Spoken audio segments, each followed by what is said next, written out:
My name is Willis, and the character that I'm playing in Escaped Alone is Vi. I really love Vi. She's lively, she's funny, she's feisty. She's like the clown in the group. She's always cracking jokes, silly jokes. And as you go through the play, you find more and more there are hints and hints that the clown that she is, the mask, is slipping, because behind that mask is a great sadness, a trauma that she's had in her life in the past that has led to her being estranged from her son.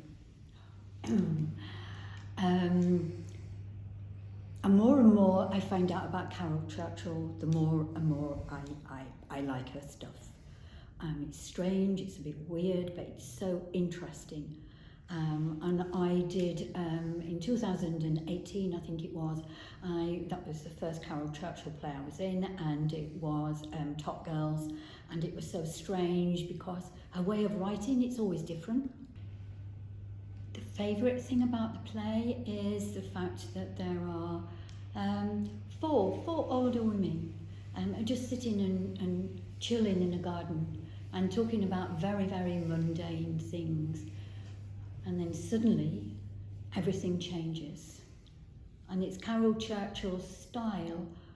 It could be quite boring if nothing happened, if we didn't have Mrs. Jarrett stepping out of the garden and reading her monologues. The monologues are amazing, and I think if you're in the audience, it'd be really good if you just had a copy of them. It's almost like being Carol Churchill being a prophet. All the things that we see in the world around us, this is what Mrs. Jarrett talks about.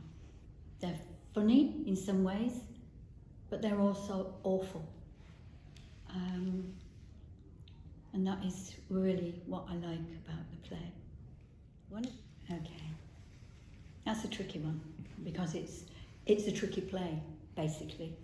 And we talked about it, the cast and Rachel, we've talked about lots of the meaning of things. And quite often we don't have an answer to each other's questions. I find her, one of the things that Carol Churchill says in her plays, she wants people to care. And I think what she puts in front of you makes you think and makes you care. And hopefully you will take something away from that. And we've got a Q&A at the end, and probably we won't be able to answer your questions. It might help, and you might help us to understand some of it. But I hope you take away the fact that she's got really strong social values, and that is what I would like people to take away from this play.